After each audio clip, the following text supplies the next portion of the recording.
That's what fans would look at. Oh, he's a striker, he's got to score. From a manager's perspective, you'll be like, all right, he knows what he's got there. He's still a world-class striker, whether you like it or not. Had an off day today. The most disappointing thing for that game, for me, is the fact of Bayern Munich got themselves back in it and conceded such a cheap second goal breakaway. Now you give yourself a problem from being 1-1 at home with a tough opponent in Inter Milan, respectable, still a second leg to go, no problem.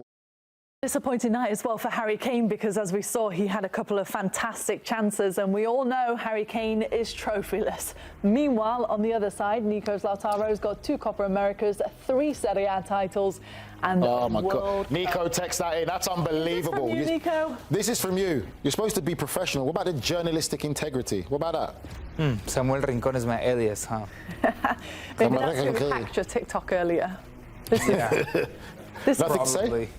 The missed chances from all of them, though. It's a disappointing night, isn't it? Obviously, Harry Kane came so close. He had a couple off the post. I think 1 off the crossbar. You got to score this. I think what's more disappointing is the fact of Bayern just didn't know that this is what Inter's going to be, and you know whether Vincent Kompany gives the players the emphasis of. There's going to be moments where you have to take it, where you have to be that difference maker. Grab the ball by the what's the word? Grab it by the scruff of the neck. Yeah, and just make that happen. Grab the ball by the horns as well. You finished or you done? The ball by the horns. Are you finished or you done? An apt metaphor for what we saw. I just feel that, for me personally, that Bayern Munich played too much into Inter's hands, knowing that this is how Inter would set up. Yeah. Listen, I think a goal changes everything, right? It's all good and dandy. You scored against every single Bundesliga opponent that you played, Holstein Kiel, Hoffenheim, St. Pauli.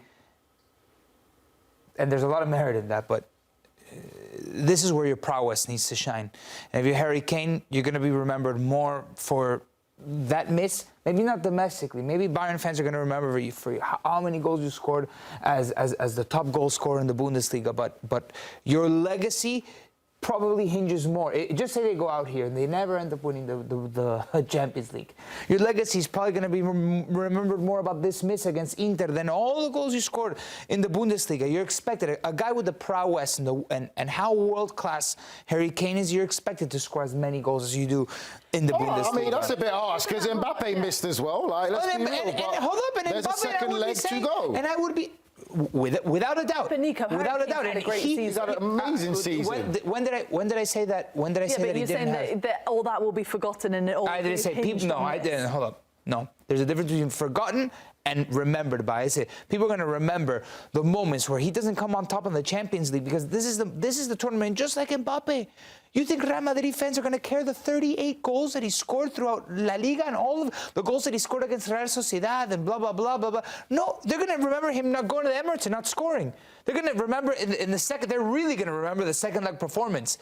Do you think Real Madrid fans care that they scored 40 goals in La Liga and you end up being the top European goal scorer when you delivered 0 titles to your team? Nico, if you're playing that dressing room from a manager's perspective there, I understand what you say about Harry Kane. That's what fans would look at. Oh, he's a striker, he's got to score. From a manager's perspective, you'll be like, all right, he knows what he's got there. He's still a world-class striker, whether you like it or not. Had an off day today. The most disappointing thing for that game, for me, is the fact of Bayern Munich got themselves back in it and conceded such a cheap second goal breakaway. Now you give yourself a problem from being 1-1 at home with a tough opponent in Inter Milan, respectable, still a second leg to go, no problem. But when you can see that late winner and lose 2-1 at home, that's the harder pill to swallow than saying Harry Kane should have scored that chance. Yeah. That's what it's going to be like. Should have scored that chance, though. Yeah, I'm not disputing it. I understand what you're saying. But still, top players do have bad days at the office. With no disrespect to Harry Kane, and I get it, because he's extraordinary. He's easily the butt of the joke of all the jokes, because we live in such a meme-filled era that anything, he's such an easy meme. I don't want to make him out into a meme, because he's world-class. I put him up there. He can sit at the table with Karim Benzema, with Robert Lewandowski. I'm not just saying this because he's English and these are legacy-defining performances. He's going to go on and win the Bundesliga. He's going to win his first trophy, whatever. But then people are going to say there's always another but. And right now, he was unable to deliver in the first leg. I understand what you're saying, but I would have to disagree with you on that one, because there's still the second leg. Write your legacy in the second leg. I personally feel that it's more damning that they conceded that late winner than that miss, because you're going to get moments like that. 39 goals and 11 assists, by the way. That's Overall, Bayern Munich dominated the game. They dominated the game. They didn't score. So, do you think when a heart surgeon kills somebody because they did a bad job, that they say, "Oh, well, I saved 300 other people"? Why are you going to take it there? They feel bad because the one mistake that they made. So, at the end of the day, when you're a striker in these moments, you have to score those chances. He missed it, and it affected the game. You give an Italian team the lead, one of the best defensive teams, is going to be a bit difficulty. Now, I will say. I saw Inter's defended this weekend against Parma. But what other way? From that one miss. Okay, but what other chances did he have apart from that? Okay, but I'll add to Harry Kane where he has to score that chance. We can argue till we're blue in the face. He's got to score that chance. Right. He doesn't score it in that moment. That's fine. The other thing is in both boxes, the two center backs. For me, Kim Min-jae has not been good enough. Dyer is not the answer. If you want to talk about progressing in the Champions League, they bite on everything, which plays into Inter's hands.